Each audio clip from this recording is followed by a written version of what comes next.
माता कुंती को वचन दिया था कि उनके 5 पुत्र जीवित रहेंगे। क्या तुम उनके वचन को झूठा हो जाने दोगे? हाँ? उत्तर दो भीम, कैसे परास्त करोगे दुर्योधन को? जोड़ पर से प्रत्येक वस्तु दुर्बल होती है धर्मराज। दुर्योधन की जंघा और उसकी कमर का जोड़ अभी भी मानविक है।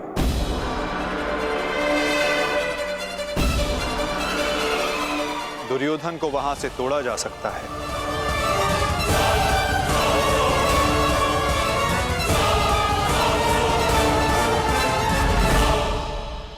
परंतु यह अधर्म होगा माधव। इस समय धर्म की मांग कदाचित यही अधर्म है धर्मराज। दुर्योधन का अंत धर्म की मांग है।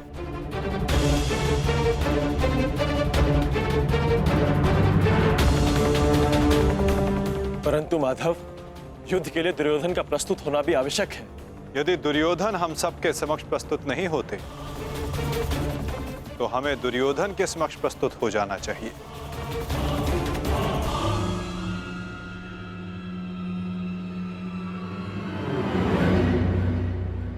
शिविर के भीतर जाने का समय आ गया है।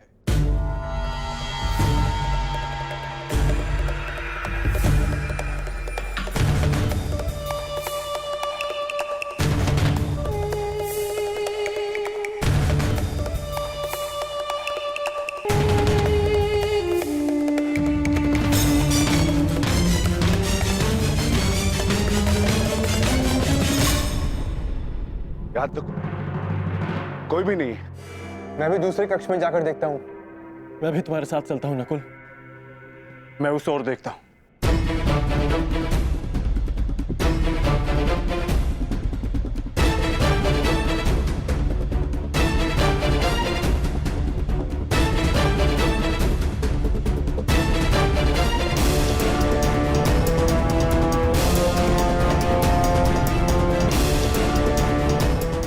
माधव, दुर्योधन कहीं नहीं मिला। अब हम क्या करें? रक्त और पाप अपने चिन्ह छोड़ ही जाते हैं पार्थ। और यदि रक्त एक पापी का हो तो वो कभी नहीं छिपते।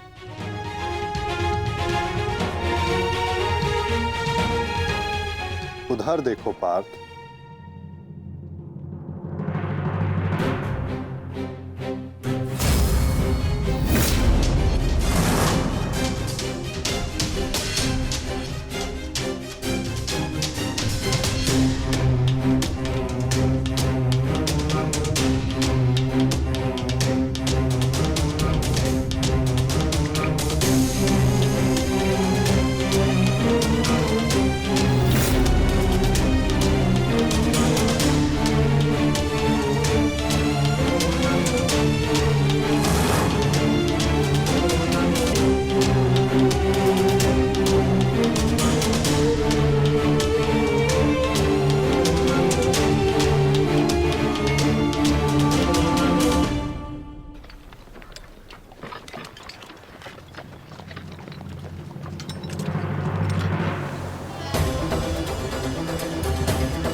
तो दुर्योधन इस सरोवर में छिपा है।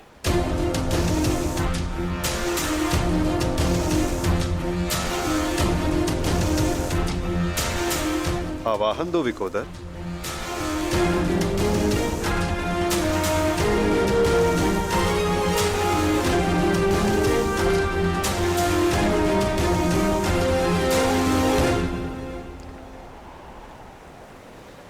दुर्योधन!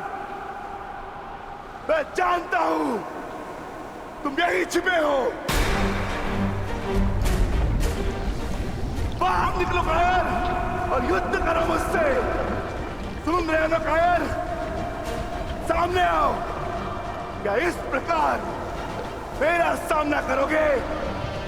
बाहर निकलो और बंद करो मुझसे।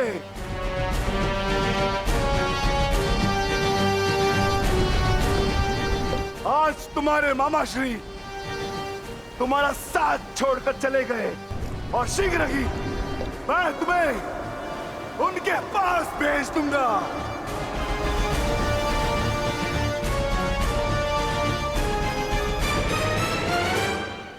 अरे वज्र का शरीर लेकर भी भयभीत हो दुर्योधन।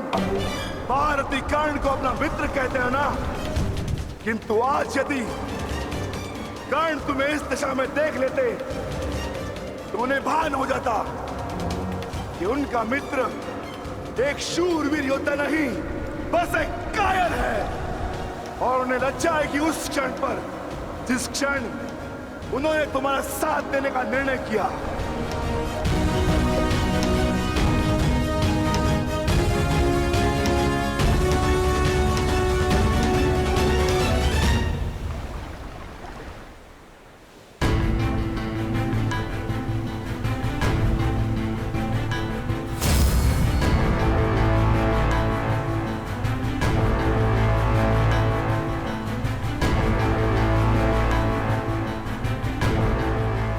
विकोदर,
तुम तो अपने मामा से भी बड़े कायर निकले दुर्योधन।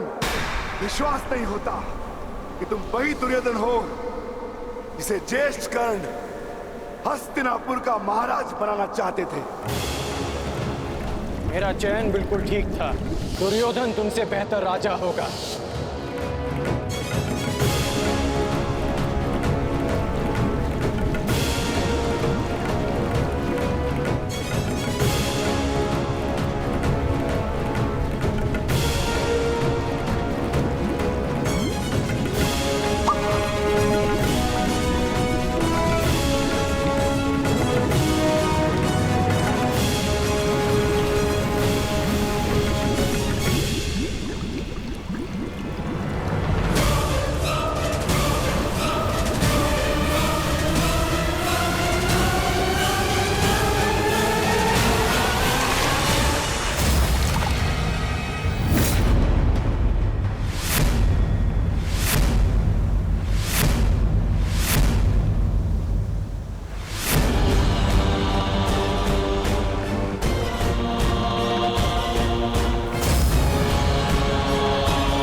दुर्योधन आओ, स्वागत है तुम्हारा। एक क्षण के लिए ऐसा लगा कि तुम इसी भांति सदैव छिपे रहोगे। मुझे तुमसे छिपने की आवश्यकता नहीं है भीम, क्योंकि मेरा शरीर वज्र का है। स्मरण है ना, कुछ समय पूर्व क्या दुर्दशा की थी मैंने तुम्हारी? स्मरण है?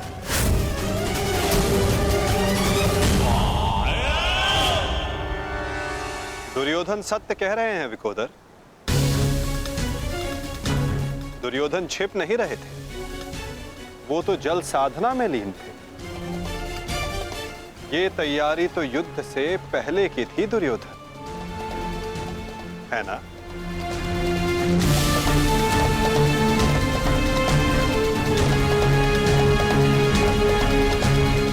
अद्भुत। एक बार फिर तुमने मुझे चौंका दिया। हाँ, मैं जल साधना कर रहा था जो मेरे गुरु बलराम ने मुझे सिखाया है।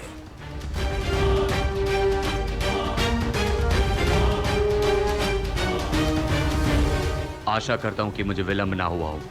जो चाहे साधना कर लो दुर्योधन, परंतु आज तुम्हें मुझसे कोई नहीं बचा सकता। बड़े निश्चित हो मेरी मृत्यु को लेकर।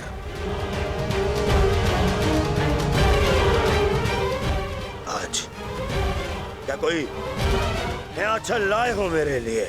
हाँ,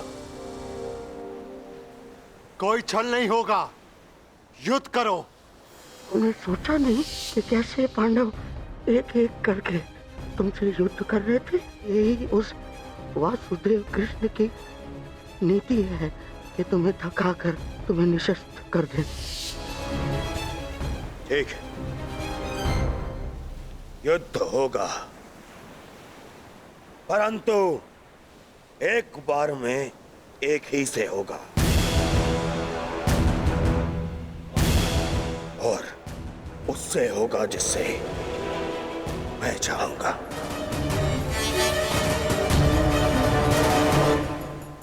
स्वीकार है।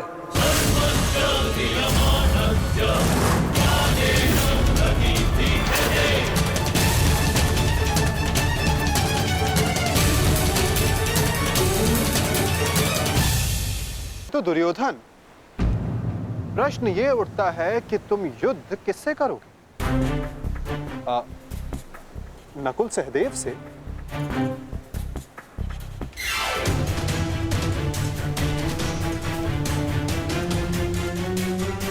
हाँ, उचित है। नकुल तुमसे दुर्बल है, तो उसको परास्त करना तुम्हारे लिए सरल होगा।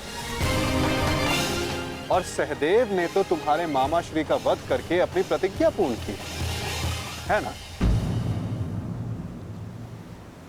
किंतु यह चुनाव करने से पूर्व एक बात सदा स्मरण रखना दुर्योधन, कि नकुल सहदेव का एक प्रहार तुम्हारे 100 प्रहारों से अधिक स्मरणीय होगा, और नकुल सहदेव को तुमसे कहीं अधिक सम्मान मिलेगा। हाँ, कदाचित इस द्वंद्व में, इस महाभारत में तुम भले ही विजयी हो जाओ, किंतु सदा के लिए तुम अपना मान, सम्मान और यश खो बैठोगे दुर्योधन।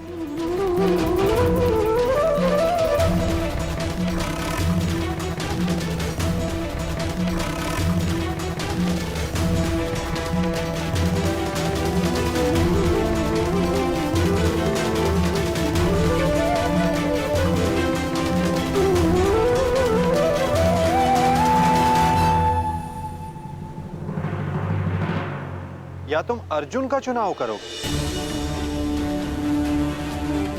जिसने तुम्हारे मित्र का वध किया। किंतु फिर प्रश्न ये उठता है कि तुम धनुर्युद्ध चुनते हो या गदा युद्ध। यदि तुमने धनुर्युद्ध चुना तो तुम अर्जुन के समक्ष क्षण भर के लिए नहीं टिक पाओगे।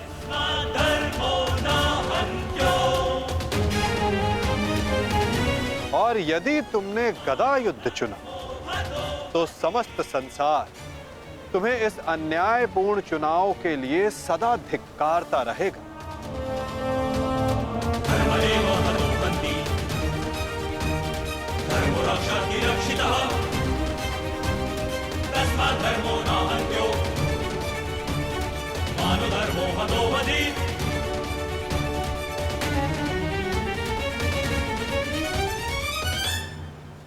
हाँ, युधिष्ठिर को द्वंद्व के लिए ललकारना ये अवश्य बुद्धिमानी हो,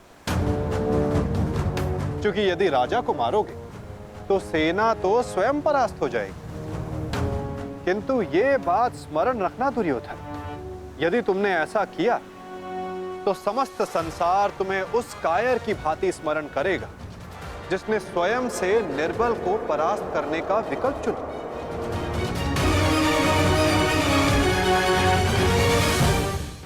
अब चुनाव तुम्हारा है दुर्योधन।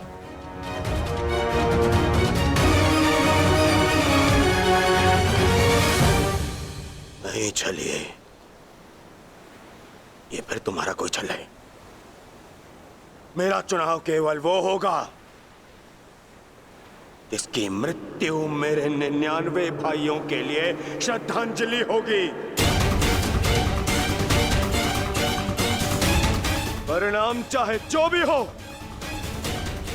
दुर्योधन केवल एक महान योद्धा के रूप में जाना और पहचाना जाएगा।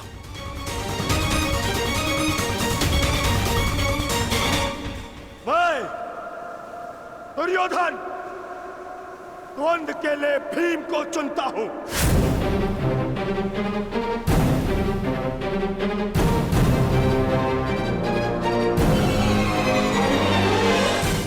और इसे मारने के पश्चात मैं एक एक करके बाकी चारों भाइयों को मारूंगा। ये मेरा वचन है।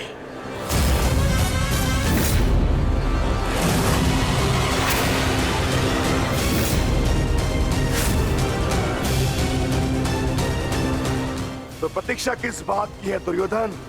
अब समय ही बताएगा कि तुम मुझे मारकर अपने 99 भाइयों को श्रद्धांजलि दोगे या मैं तुम्हें उनके पास पहुंचा दूंगा।